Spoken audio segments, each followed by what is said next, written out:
스폰서 상담부 매니저 안현미입니다. 오늘 이렇게 행복 만들기 세미나에 와주셔서 너무너무 감사드리고요.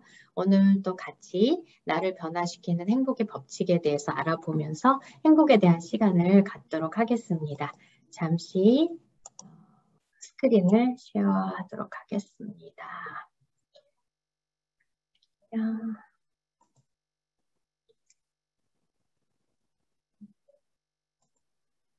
화면이 보이시나요? 잘 보이시나요? 네, 잘 보입니다. 네. 자, 오늘 행복 만들기 세미나에 오셨는데 먼저 제가 질문 몇 가지 드리도록 할게요.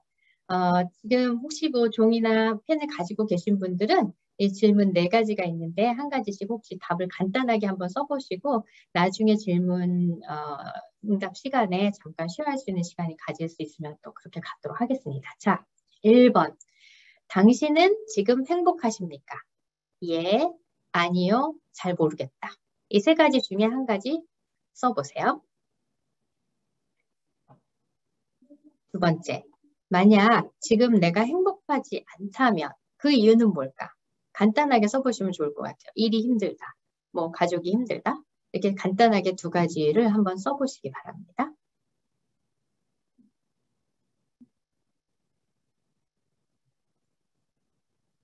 자, 3번째. 당신을 행복하게 만드는 혹은 만들었던 2가지를 각자 써보세요. 예를 들면 뭐 승진을 했다. 그래서 나는 너무너무 행복하다. 그렇게 쓰실 수도 있고요. 뭐든지 좋습니다. 간단하게 나를 행복하게 만들었던 혹은 만드는 2가지를 각자 써보시기 바랍니다.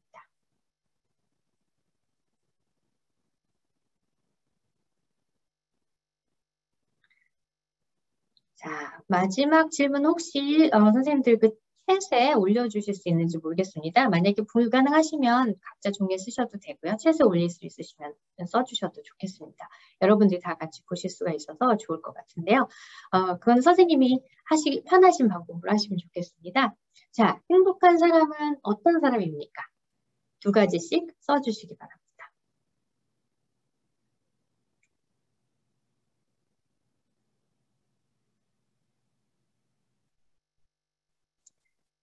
어떤 답을 쓰셨는지 굉장히 궁금하네요. 나중에 질의응답 시간에 같이 혹시 쉐어를 할 수 있으면 쉐어할 수 있으면 좋겠습니다. 자, 우리가 조금 행복이 뭘까 이런 생각이 좀 이런 질문들에 답을 하시면서 그 생각이 드셨을 것 같은데 자, 그럼 행복은 뭘까요? 과연 행복은 어떻게 우리가 정의를 내릴 수 있을까요?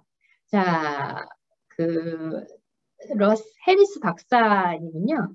그의 책 해피니스 트랩, 행복의 함정이라는 책에서 행복은 좋은 느낌, good feeling, 그리고 의미 있는 삶이 같이 협력이 됐을 때 우리가 행복하다고 느낀다고 합니다. 그것이 행복이다라고 그분은 정의를 그렇게 내리셨습니다. 또한 많은 심리학자분들은요. 행복은 주관적인 감정적 웰빙이다. 이렇게 많은 심리학자들이 보고 있다고 합니다. 또한 위키피디아에서는 행복을 만족스러움과 즐거움으로 인한 긍정적이고 유쾌한 감정 혹은 정신적 상태라고 정의를 내렸습니다. 이제 좀 비슷한 맥락이 있지요. 또한 사전 한번 찾아봤어요. 메리엄 웹스터 사전에서는 a state of well-being and contentment, 즉 만족스러움과 웰빙의 상태. 여기 지속적으로 들어가 있는 단어가 혹시 생각이 나세요? 웰빙이라는 단어가 굉장히 많이 들어가 있죠. 그리고 정신적인 상태에 대해서 얘기를 하는 경우도 있고 그렇지만 한 가지 어떤 웰빙이라는 게 의미 있는 삶하고도 관련이 있는 것 같이 보여집니다. 그래서 우리가 이렇게 행복에 대해서 여러 가지 정의를 내리고 있는데 과연 우리가 정말 행복이 뭘까? 이런 생각을 많이 하게 되죠. 그런데 우리는 정말 모두 행복하고 싶고 행복에 대해서 항상 추구를 하고 있는데 그러면 우리는 당연하게 행복해야겠죠? 그런데 신기하게도 그 행복의 함정이라는 책을 쓰신 러스 해리스 박사님은 행복은 당연한 게 아니다라고 말씀을 하세요. 우리는 행복이 당연하다고 생각을 하는데 그렇지 않다라고 하네요. 오히려 그는 우리의 삶은 아픔 투성이이고 그리고 그것이 있음을 우리는 먼저 인식을 해야 한다고 합니다.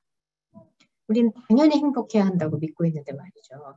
그에 의하면 우리는 먼 옛날부터 위험에서 우리 자신을 보호하기 위해서 투쟁, 도피, 반응을 반복하면서 지금까지 살아왔다고 합니다. 투쟁, 도피 반응은 혹시 들어보셨을지 모르겠어요. Fight or flight response라고 합니다.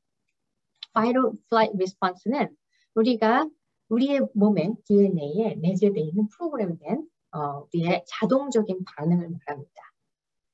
그래서 우리가 이런 투쟁, 도피 반응을 반복하면서 우리가 생존할 수 있었던 거죠. 살아남기 위해서 또 종족 번영을 위해서 우리는 투쟁, 도피 반응을 반복하면서 우리는 살아남기 위해서 또 남들과 비교하거나 어떤 상황을 비교 판단해가면서 또는 남과 과거의 삶을 비교하면서 더 나은 방법을 추구함으로 해서 우리는 많은 발전을 해왔습니다. 그래서 사실은 이 투쟁 도피 반응과 비교는 우리 인간 삶에 있어서 굉장히 도움이 되는 중요한 프로그램된 어떤 구조라고 볼 수 있는데 우리한테 필요한 생존 불가능한 이러한 생존 능력이 오히려 우리에게 사실은 행복을 느낄 만한 어떤 그런 것으로부터 우리를 멀게 한다라고 로스 박사는 얘기하고 있습니다. 우리 삶 자체는 그래서 행복을 느낄 만한 상태가 그리 많지 않다라고 그는 보고 있어요. 그럼에도 불구하고 우리 인간은 행복을 자꾸 잘못 추구함으로써 행복의 함정에 빠지게 됩니다. 우리는 행복해야 된다는 강박관념을 갖게 되는 거죠. 자, 그럼 행복의 함정은 어떤 것이 있을까요? 우리가 행복해야 한다는 의식을 해서 우리가 악순환을 가질 수가 있는데 어떻게 시작이 되냐면요. 우리는 기본적으로 투쟁, 도피 반응을 하기 위해서 기본적으로 우리는 부정적인 생각과 감정을 갖게 됩니다. 이것이 우리 인간의 시작점입니다. 만약에 우리가 부정적인 감정과 생각을 갖지 않는다면 우리는 지금 생존해 있을 수가 없어요. 생각해 보세요. 위험한 상황이 왔어요. 근데 우리는 항상 긍정적인 생각을 그 상태에 가지고 있다면 어떻게 될까요? 만약에 맹수가 왔는데 우리가 긍정적인 생각을 하고 맹수는 우리는 친구야 라고 했다면 우리는 이미 죽었겠죠. 그래서 우리는 지금 인류가 살아남지 못했겠죠. 그래서 이런 부정적인 감정과 생각 그걸 가지고 비교 판단을 함으로 해서 우리는 생존을 해서 이건 우리한테 필수 요건이긴 하지만 이것이 생존 여부에 관계가 없는데도 자동적으로 우리에게 부정적인 감정과 생각이 들어온다는 거죠. 그래서 이 시작점에서 우리는 자연스럽게 이런 부정적 감정과 생각이 너무나 힘들기 때문에 피하려고 합니다. 기본적으로. 그렇죠? 이 피하면서 우리는 그러면 내가 이 불행한 상태에서 행복하지 않은 상태에서 이 아픈 상태에서 내가 어떻게 벗어날 수 있을까? 라고 나를 즐겁게 하고 행복하게 하는 방법들 생각을 하고 실제로 하기 시작을 합니다. 우리는 그때 잠시 행복함을 느끼죠. 그렇지만 우리 인간의 이성으로 인해서 그것이 순간임을 그리고 그것이 지속되지 않음을 인식하게 되는 거죠. 그래서 우리는 굉장히 당황하게 돼요. 내가 지금 행복한데 이 행복이 잠시야? 머물러 있지 않아? 그럼 어떡하지? 라고 하면서 어떤 경우에는 건강하지 않은 방법이나 쾌락적인 방법 아니면 그 일시적인 감정의 행복을 더 지속하려고 다른 방법으로 계속 추구하게 되는 거죠. 그렇지만 우리가 아픔이나 부정적인 생각이나 이런 것들을 제대로 들여다보고 그 인식을 하는 과정을 피하고 그저 피하는 상태에서 행복을 추구하기 시작하면요. 다시 부정적인 감정과 생각에 사로잡히는 출발점으로 우리가 되돌아서 다시 이 악순환, 행복의 함정에 빠지게 되는 거죠. 그래서 우리는 행복을 추구했는데도 불구하고 많은 경우는 더 불행하다고 생각하기도 하고요. 또 어떤 경우에는 그 불행한 생각을 더 잠식시키기 위해서 건강하지 않은 방법, 쇼핑을 하거나 많은 쇼핑을 하거나 아니면 빈번하게 성형을 하거나 술을 많이 마시거나 마약을 사용하거나 관계 중독에 빠지거나 아니면 폭식을 하거나 아니면 게임 중독에 빠지거나 도박 등에 빠지기도 한답니다. 삶의 아픔을 피하고자 그 순간에 우리가 행복한 즐거움을 주는 행동을 우리가 선택했는데도 말이죠. 그럼 우리는 어떻게 이 행복의 함정에서 빠져나올 수 있는 걸까요? 러스 해리스 박사는 그 책에서 먼저 우리가 삶에 있어서 꼭 있을 수밖에 없는 우리의 삶의 고난, 아픔 등에 대처하기 위해서 자동적으로 생성되는 생각, 부정적인 생각과 감정을 먼저 인식하고 다스리는 연습을 함과 동시에 나의 삶을 아픔에 있음에도 불구하고 풍성하고 의미 있는 삶으로 만들어가는 과정이 잘못 형성된 행복의 함정의 악순 안에서 나와서 지금 이 순간을 살아가는 행복을 만들어 간다고 주장합니다. 그럼 우리가 진정으로 행복하기 위해서는 과연 우리가 할 수 있는 방법들이 있을까요? 자, 그래서 제가 여기서 행복의 법칙 5가지 법칙을 같이 생각해 보고자 합니다. 아까 러스 해리스 박사님이 말씀하셨듯이 자동 반사적으로 우리에게 들어오는 생각과 감정을 다스리기 위해서는 먼저 행복의 법칙 1, 지피지기. 지피지기란 말을 들어보셨을까요? 나를 아는 과정이 필요합니다. 나의 지금 우리가 우리의 감정과 생각으로 인해서 우리의 행동을 선택하고 그리고 선택으로 인해서 우리의 삶과 운명과 방향이 만약에 결정된다고 하면 우리가 지금 어떤 상태에 있는지를 아는 게 굉장히 중요하겠죠. 아주 뇌와 정신 건강에 대한 연구를 많이 하신 데니엘 아멘 박사는 이렇게 말씀을 했습니다. 우리는 다 한 사람 한 사람 다른 뇌를 가지고 있다고 주장을 합니다. 그리고 또한 행복에 관련된 뇌 화학 물질에 의해서 우리는 행복과 불행을 감지하고 반응하는 레벨에 있어서 차이가 있다고 그는 보았습니다. 그는 어떤 사람은 균형 잡힌 뇌, 그래서 어떤 상황에 있어서도 균형 잡힌 밸런스가 있는 그런 선택을 하는 사람이 있고요. 어떤 사람은 또 신중한 뇌가 있어서 굉장히 조심스러운 뇌를 가지고 있어서 어떤 상황이 왔을 때 그대로 판단을 내리기보다는 항상 조심하고 돌다리도 두들겨가는 그런 판단하는 사람도 있다고 합니다. 또 어떤 사람은 굉장히 예민한 뇌를 가지고 있어서 불안함을 느끼거나 어떤 상황이 왔을 때 불안함을 느끼거나 주저하거나 이런 상황이 생길 수도 있고요. 또 어떤 사람은 조금 감정을 조절하는데 조금 힘든 그런 뇌를 가지고 있어서 조금 충동적인 그런 뇌 구조를 뇌의 선택을 함으로 인해 뇌를 가지고 선택을 함으로 인해서 또 다른 충동적인 선택을 하는 경우도 있다고 합니다. 그래서 각자의 뇌에 어느 부위와 또 어떤 화학 물질이 그 뇌에서 자주 사용되는가, 또 우리 몸의 피의 흐름이 그 뇌에 어느 곳에 집중이 되고 분산이 되는가에 의해서 같은 상황에 의해서도 각자 다른 본능을 보이고 또 다른 선택을 한다라고 그는 주장을 하고 있습니다. 또 그는 뇌의 신경 전달 물체에 도파민, 옥시토신, 엔돌핀, 가바 이런 물질들이 있는데 이런 것들이 우리의 즐거움이나 행복감의 수치에 있어서 크게 영향을 미친다고 보았습니다.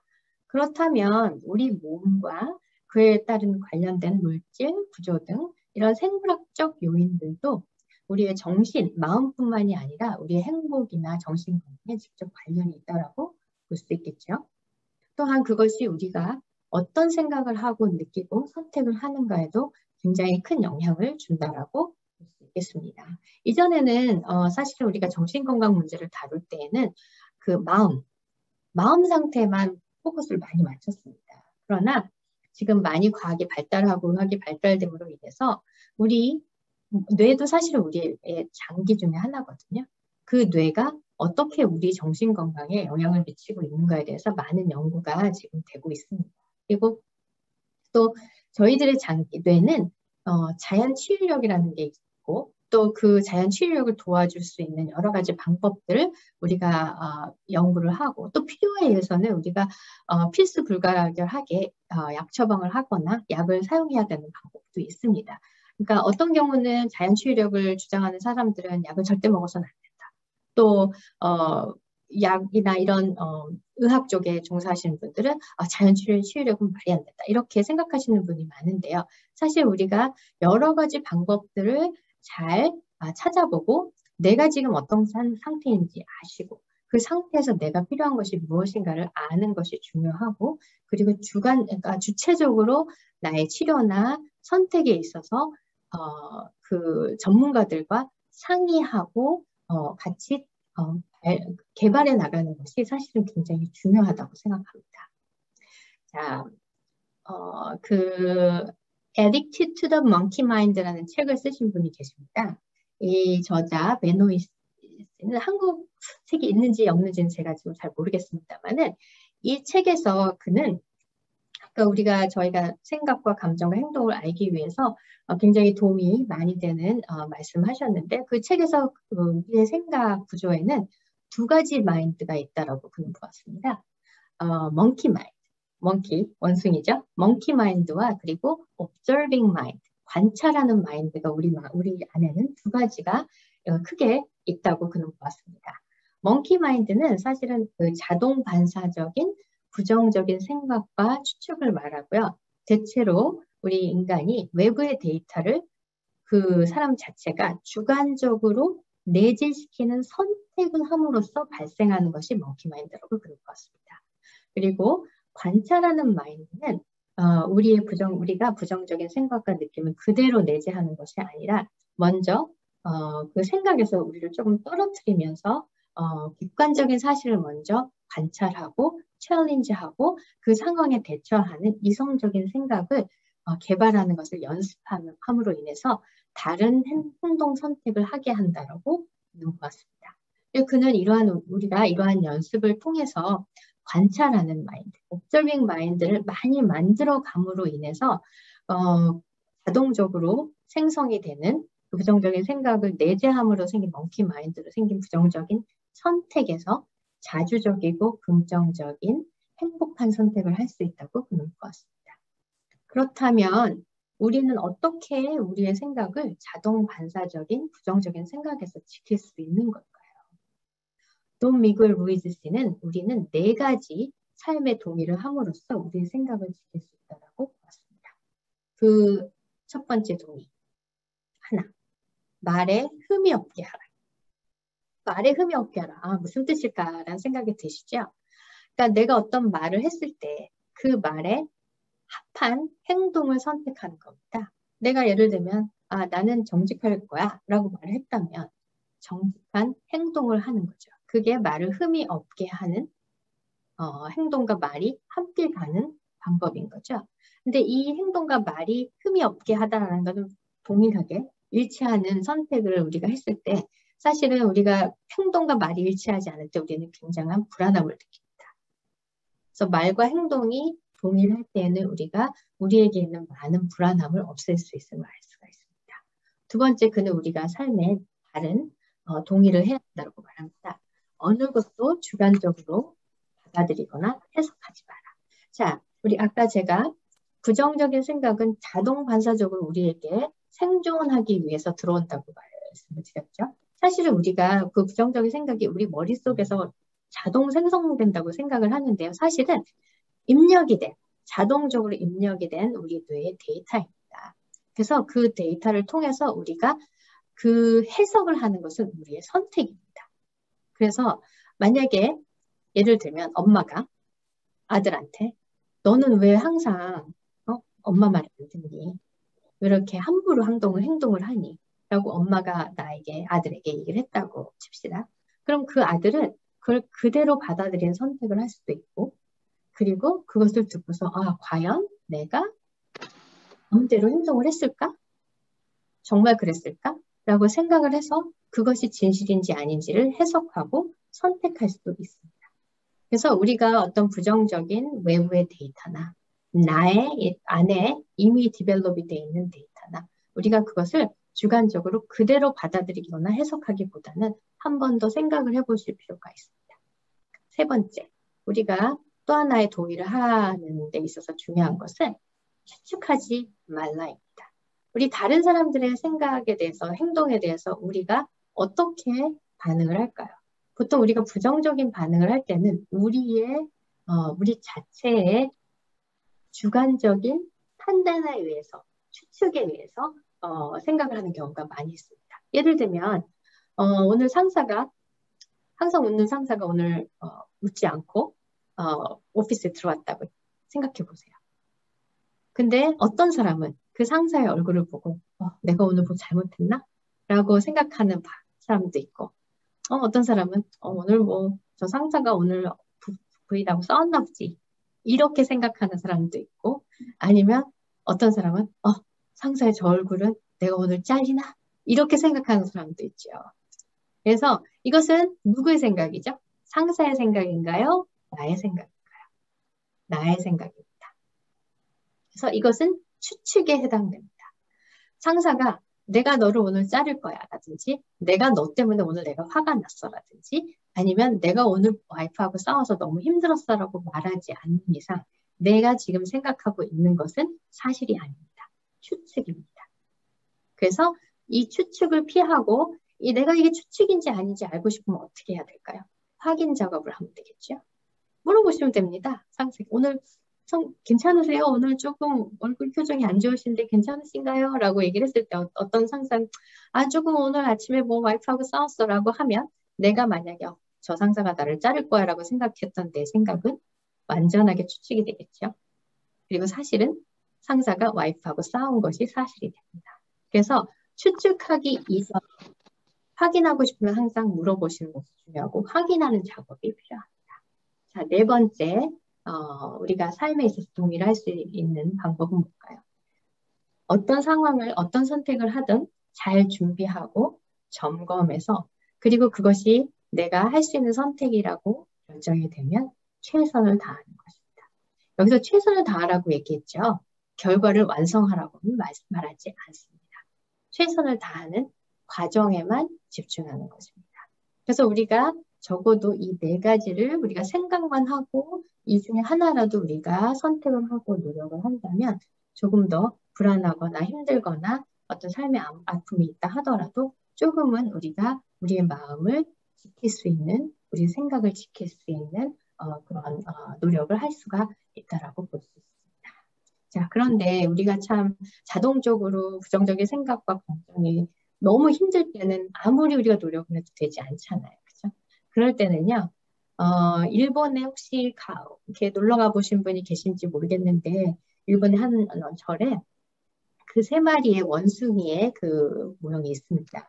근데 한 원숭이는 눈을 가려서 눈을 가리고 있고요. 또 어떤 한 원숭이는 귀를 가리고 있고요. 또 다른 원숭이는 입을 가리고 있습니다. 이게 사실은 뭐 이 행복의 법칙이 그다지 상관이 없지만 저는 조금 도움이 된다고 생각을 하는 게 우리가 너무 힘들 때는 나쁜 것을 보지 않는 거예요. 눈을 가려서. 예를 들면 선생님들이 소셜미디어, 뭐 인스타그램, 뭐 페이스북 봐서 다른 사람들이 너무 잘 살고 막 행복해 보이는 걸 봤을 때 나는 내 삶을 봤을 때 너무 힘들어. 근데 계속 내가 소셜미디어를 보면서 내가 항상 힘든 생각을 하고 있다면 눈을 가리시는 게 필요할 때가 있어요. 그때 내가 감당을 할 수 없다면 안 보는 것이 좋습니다. 좋은 뉴스를 듣지 않는 것도 필요합니다. 귀를 가려서. 그리고 만약에 내가 어떤 싸움을 하거나 나쁜 말을 해서 관계가 나빠진다면 그 순간에 침묵, 입을 가려서 하지 않는 이렇게 해서 잠시 피하는 우리가 투쟁 도피 반응을 하고 있다라고 말씀드렸죠. 이거는 어떤 면에서 도피에 해당이 됩니다. 그렇지만 우리가 너무 힘들어서 우리가 어떤 감당할 수 있는 능력이 없을 경우에는 잠시 이런 방법을 택하는 것도 나쁘지는 않습니다. 우리는 항상 그 어려움에 맞서 싸울 수는 없어요. 그래서 우리가 투쟁 도피 반응도 우리가 현명하게 사용할 수 있고요. 비교함도 우리가 현명하게 만약에 비교를 해서 우리가 발전을 할 수 있다면 비교를 하는 것은 굉장히 긍정적인 과정입니다. 그러나 우리가 비교를 해서 우리 자신을 나쁘게 생각하고 우리 자신의 삶에 대해서 한탄한다면 우리는 비교를 할 필요가 없게 되는 것입니다. 그래서 우리한테 내가 하는 행동, 우리가 선택하는 것들이 어떠한 영향을 미치는가를 보고서 우리가 지금 어떤 선택을 해야 되는지를 생각해 보시는 것이 굉장히 중요하다고 볼 수 있습니다. 자, 그러면 우리가 행복에는 또 다른 법칙이 있을까요? 없을까요? 한번 생각해 봤을 때 자, 행복은 우리가 순간적으로 느끼는 것이라고 생각을 하실 수가 있습니다. 그러나 행복은 느낌이 아니고 행복은 사실은 배워가는 과정이라고 많은 사람들이 얘기하고 있습니다. 자, 두 번째 행복의 법칙, 행복은 배워가는 것이다. 혹시 여기 그림이 보이시나요? 스마트폰이 있고요.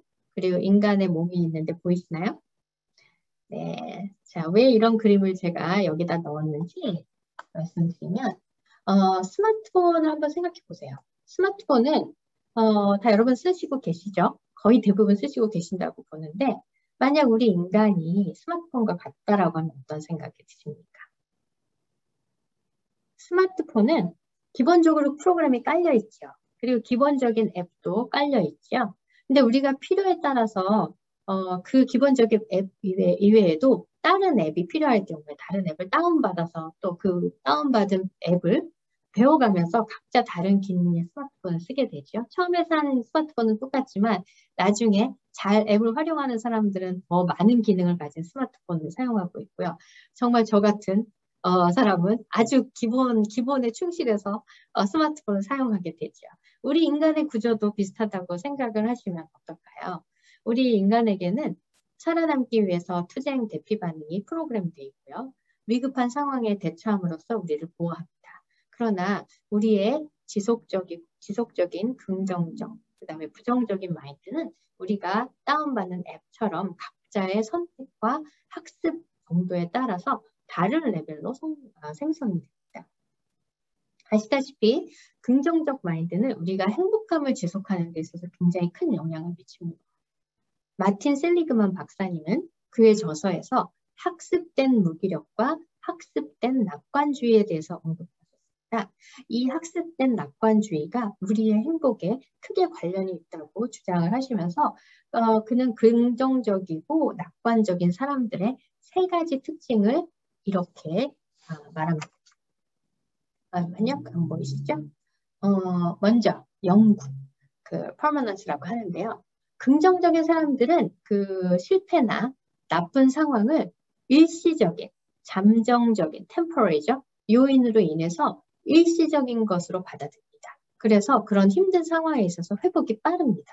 그리고 그 반대로 좋은 일이나 어떤 상황에 대해서는 내가 처한 상황에서 좋은 일이 생기거나 기쁜 일이 생겼을 때는 거기에는 그 영구적인 이유가 일시적인 이유가 아니고 영구적인 이유가 있다라고 받아들임으로써 낙관주의에 대해서 학습을 합니다. 또 두 번째 낙관주의의 사람들의 특징이 뭐냐면요. 그 사람들은 긍정적인 사람들은요. 실패를 일시적인 무기력, so learned helplessness, 그 일시적인 무기력을 보고서 삶 전체의 실패로 받아들이지 않습니다. 반대로 좋은 일이 생겼을 때는 그 하나를 가지고 나의 전체 모든 영역에 밝게 하는 영향력으로 확장을 시키는 거죠. 예를 들면 내가 오늘 여자친구하고 데이트를 했는데 너무너무 즐거운 시간을 가졌어. 그러면 오늘 집에 가서 우리 가족하고도 오늘 좋은 시간을 가질 수 있을 거야. 라든지 아니면 내가 여자친구하고 좋은 시간을 가졌으니까 오늘 회사에 가서도 상사하고도 내가 즐겁게 시간을 보낼 수 있을 거야. 이러한 식으로 다른 곳에 적용을 하는데 굉장히 빨리 확장시키고 적용을 한다고 보고 있습니다. 또 긍정적인 사람들은요. 셀리그만 박사님에 의하면은 나쁜 일의 발생 원인을 자신에게서 찾는 것이 아니라 외부에서 찾는다고 합니다. 그래서 예를 들면 뭐 사고가 났다. 굉장히 염세적인 사람들은 내가 주의를 잘 하지 못해서 사고가 났어. 자동적으로 이렇게 반응을 하지만 실제로 내가 부주의해서 사고가 났다 하더라도 근데 나도 뭐 내가 주의를 잘했어야 되는데 그러지 못했지. 그렇지만 뭐 그럴 수밖에 없는 상황도 있지 않을까? 예를 들면은 뭐 지금 막 차가 너무 많아서 내가 보이지 않았잖아. 그렇게 생각할 수도 있는 거죠. 이렇게 여러 가지 다른 발생 원인을 자신 내에서 찾음으로 인해서 자신에게 대해서 필요하지 않은 블레임을 하지 않고요. 그리고 좋은 일이 있을 경우에는 빨리 자신의 것으로 내재시킵니다. 그래서 자신의 능력으로 그것을 바꾼다고 합니다. 자, 이런 긍정적인 사람들은 예를 들면 어떤 사람들이 내 앞에서 새치기를 했다고 합니다. 차로. 그럴 경우에 어떻게 반응을 할까요? 자, 이 사람들은 새치기 한 차를 보고서 긍정적인 사람들은 잠시 그 상황에 우리 똑같이 화가 납니다. 그렇지만 화가 났다 하더라도 이렇게 생각을 한다고 합니다. 아, 내가 너무 과민하게 반응을 했네. 그 사람이 어떤 상황인지 모르잖아. 아마도 그 사람이 딸의 피아노 연주에 늦었을 수도 있잖아. 뭐 나도 어떨 때는 급해서 그럴 때가 있잖아. 내가 지금 서두르는 것도 아니고 급한 것도 아닌데 뭐. 뭐 그 사람이 아마도 급했겠지? 급한 그 사람을 내가 이해해주지 뭐.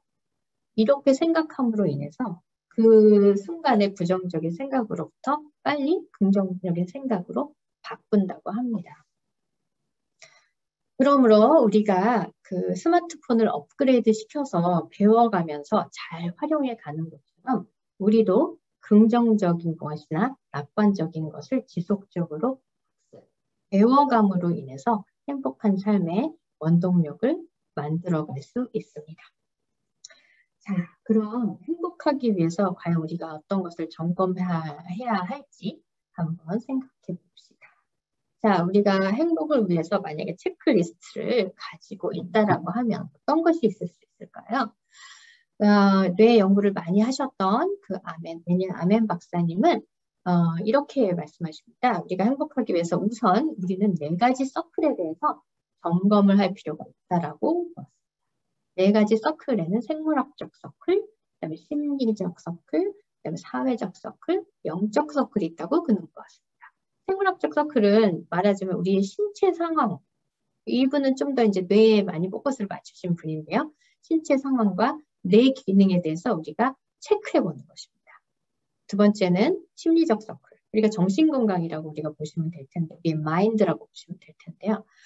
이분은 우리의 성장 과정의 이슈. 사실은 우리가 성장 과정의 이슈를 왜 보아야 하느냐.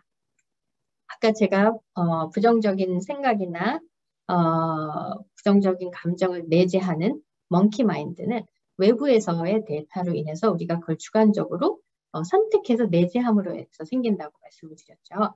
그 성장 과정 중에서 우리의 그 마인드에 있어서 굉장히 중요한 역할을 하는 것이 부모님들이죠. 사실은 부모님이나 가까운 사람들이 우리에게 사실은 굉장히 부정적인 영향을 많이 끼칠 때가 있어요. 물론 좋은 영향력을 끼치시는 것도 당연히 있으시지만 어떤 경우에는 굉장히 부정적인 데이터를 주시는 아이를 위해서 하신 거지만 그것이 아이는 나쁜 데이터로 내재되어 있는 경우가 굉장히 있습니다. 그래서 우리 성장 과정에 있어서 어떤 이슈가 있는지 없는지 먼저 이것을 살펴보는 것이 굉장히 중요하다고 말씀하셨고요. 그리고 그로 인해서 우리가 어떻게 생각의 구조가 형성이 됐는지를 살펴보는 것이 굉장히 필요하다고 말씀하셨습니다. 우리가 어떤 상황이 생겼을 때 예를 들면 흑백 논리에 의해서 우리가 판단을 하는지 이런 우리의 선택에 있어서 어떻게 우리의 생각이 우리에게 영향을 미치는지 체크해보라고 하셨습니다.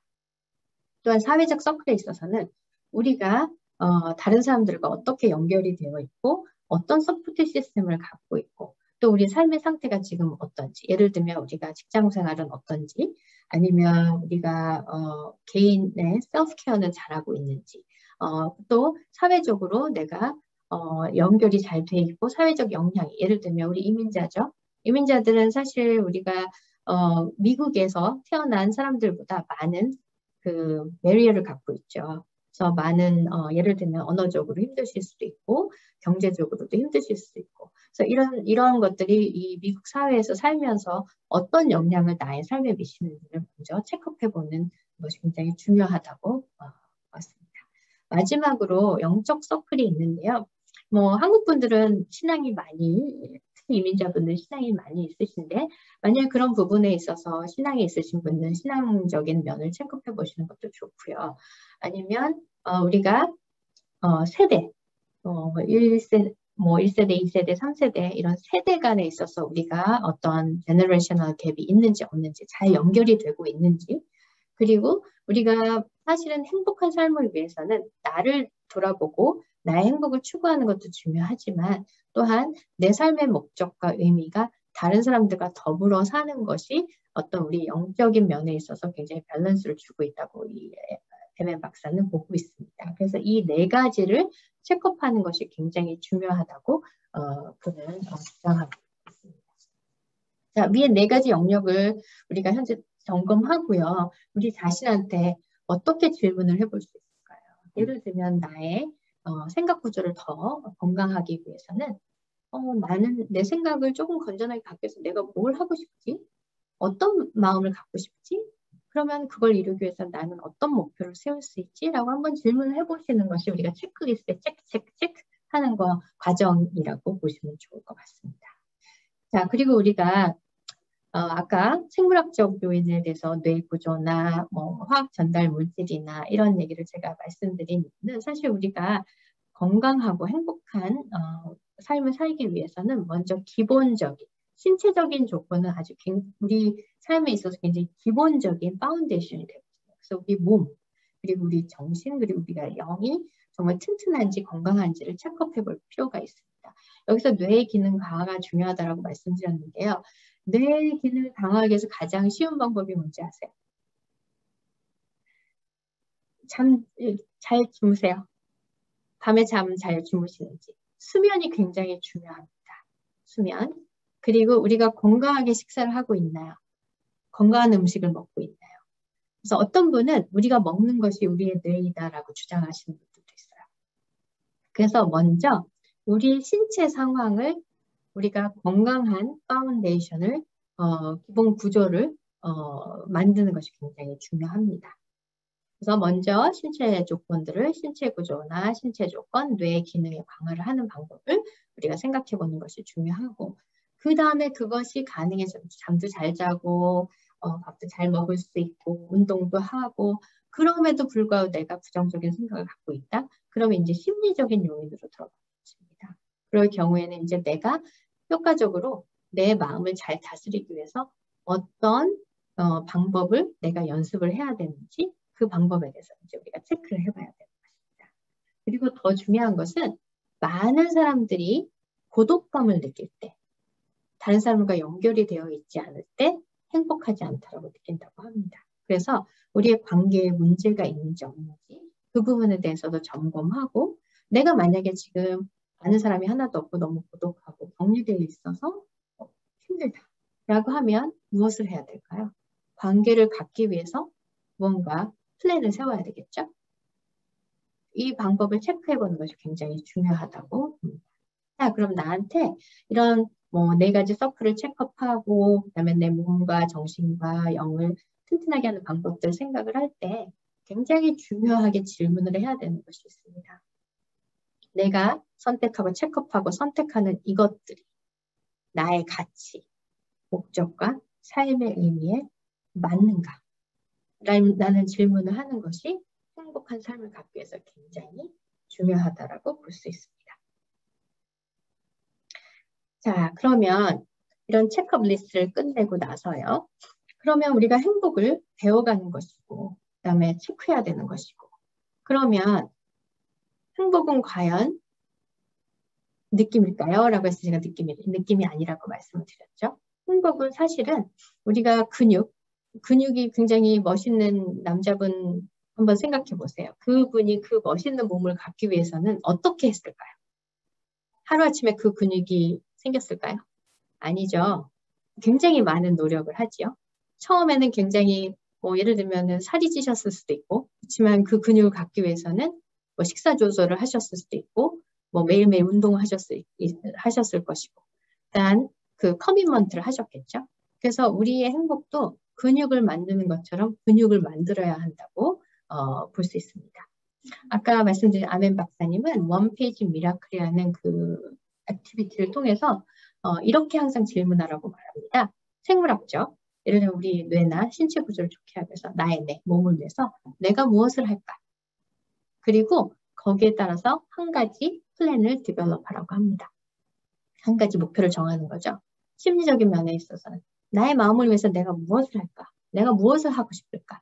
질문하는 거죠.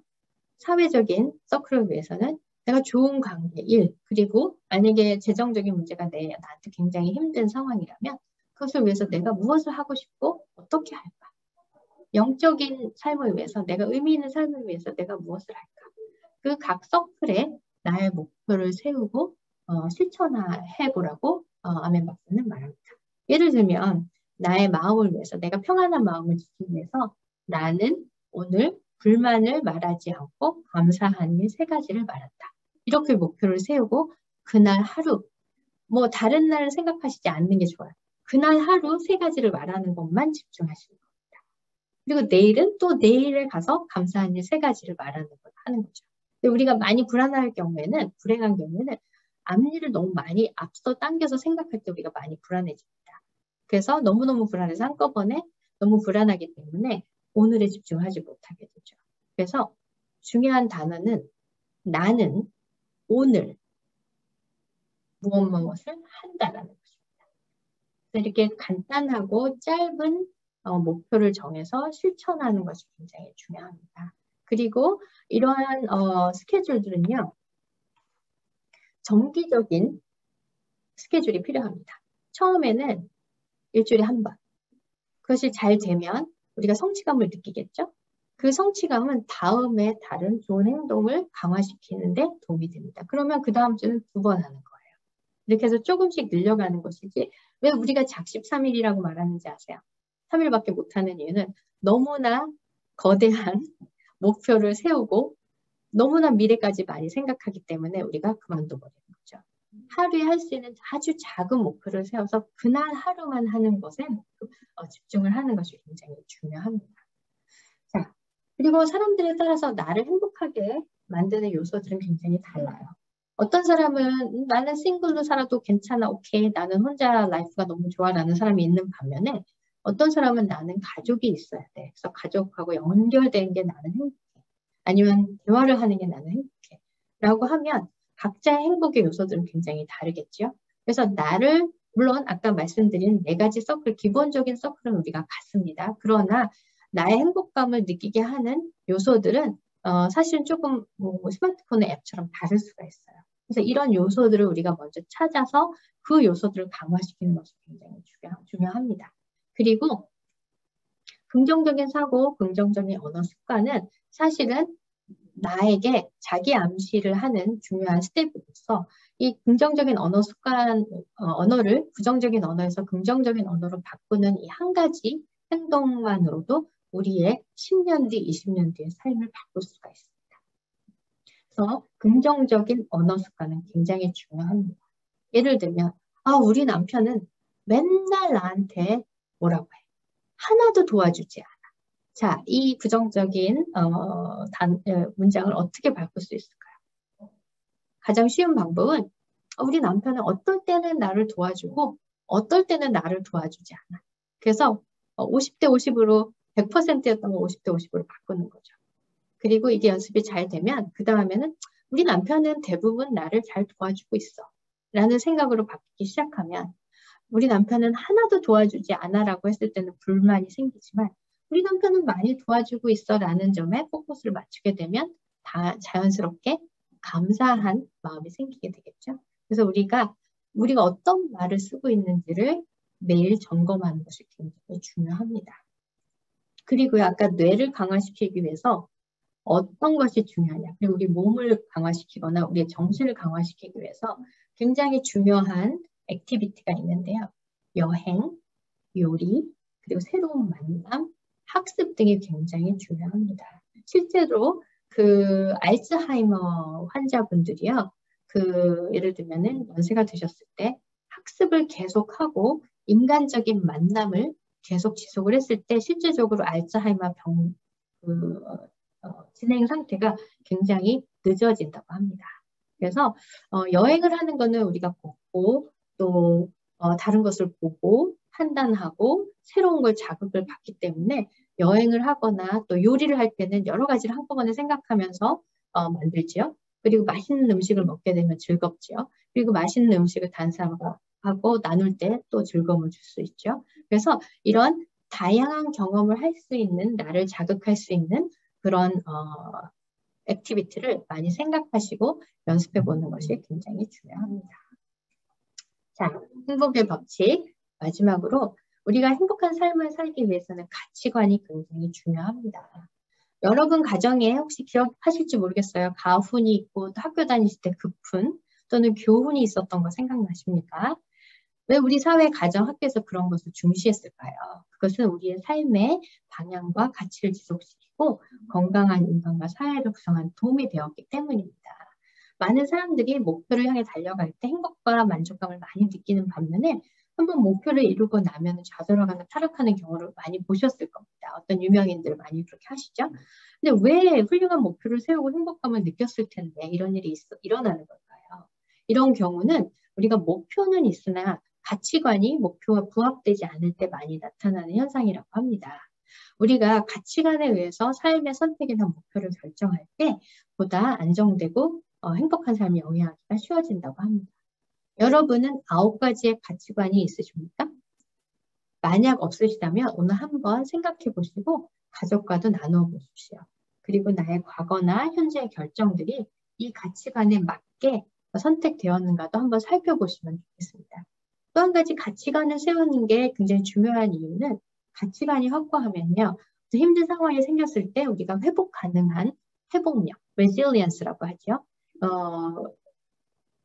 신장에도 굉장히 도움이 되고요. 또한 가치관을 통해서 타인 그리고 가족과 연대감, 커넥션 이 생성이 되면 그 관계는 행복을 지속하는 관계가 된다고 합니다. 가치관에 의해서 의미 있는 삶을 살고자 하는 많은 사람들은 또한 자기 성찰, 일기를 쓰거나 매일매일 하루가 끝났을 때 나를 돌아보거나 기도를 하거나 함으로 해서 또 어떤 경우는 정기적으로 쉬어줌으로 정기적으로 내 몸을 쉬고 내 마음을 쉬게 하는 케어의 시간을 갖거나 아니면 매일매일 mindfulness, 예를 들면 지금 이 순간에 집중하면서 내가 지금 하고 있는 일에 의미를 부여. 내가 지금 요리를 하고 있으면 요리하는 것에 의미를 부여하는 mindfulness. 이 연습을 매일매일 함으로 해서 균형이 잡힌 삶을 추구하면서 이러므로 인해서 행복한 삶이 오더라도 흔들리지 않는다고 합니다. 저는 행복한 삶이란 일단은 그 균형 잡힌 삶이라고 저는 보고 싶습니다. 그래서 어떻게 균형 잡힌 삶을 통해서 행복한 삶을 사실지 오늘 이 세미나를 통해서 한번 점검하시는 시간이 되셨으면 좋겠습니다. 이상으로 저의 그 강의는 마치고요.